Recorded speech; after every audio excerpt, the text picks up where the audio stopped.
കൊടുങ്ങല്ലൂരിൽ കനത്ത കാറ്റിലും മഴയിലും ഇടിമിന്നലിലും വീട് തകർന്നു.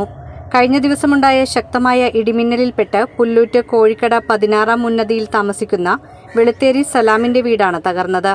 കഴിഞ്ഞ ദിവസമുണ്ടായ ഇടിമിന്നലിൽ വിള്ളൽ സംഭവിച്ചിരുന്നു. തുടർന്നുണ്ടായ കനത്ത കാറ്റിലും മഴയിലും വീടിന്റെ മേൽക്കൂര നിലംപൊത്തി.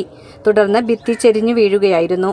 സംഭവ സമയത്ത് സലാമും കുടുംബവും വീടിനുള്ളിലുണ്ടായിരുന്നുവെങ്കിലും ശബ്ദം കേട്ട് പുറത്തേക്കിറങ്ങിയതിനാൽ പരിക്കേൽക്കാതെ രക്ഷപ്പെട്ടു. ഭാര്യയും വിദ്യാർത്ഥികളായ 2 മക്കളും അടങ്ങുന്നതാണ് കൂലിപ്പണിക്കാരനായ സലാമിന്റെ കുടുംബം. നഗരസഭാ chairperson Honey Peethambaran, ward councillor Chaitanya Biju, മുൻ ward councillor PN Vinayachandran, councillor PN Ramadas എന്നിവർ സ്ഥലം സന്ദർശിച്ചു. നാശനഷ്ടങ്ങൾക്കുള്ള പരിഹാരത്തിനായി അടിയന്തര നടപടി സ്വീകരിക്കുമെന്ന് ചെയർപേഴ്സൺ അറിയിച്ചു. ഇതാണ് ഞങ്ങളെ വീട്. അപ്പം മിനിയാന്നത്തെ ഇടിമിന്നലിന് 2 മൂല വീണ്ടിട്ടുണ്ടായി. അത് കാര്യമാക്കിയില്ല. ഇപ്പം ഇന്ന കാലത്ത് ഒരു സൈഡിൽ കൂടെ ഇടിഞ്ഞ് പുലർച്ചെ ഒരു 7:30 ഉണ്ടാവും. കംപ്ലീറ്റ് നേരെ ഇരുന്ന് അടിയിലേക്ക് ഇരുന്ന് പൊട്ടല വീണ്. ആർക്കും പരിക്കുകളൊന്നുമില്ല. ഇനിയിപ്പോൾ കയറി താമസിക്കാനായിട്ട് ഇപ്പോൾ ഒരു ഗതി ഇല്ല.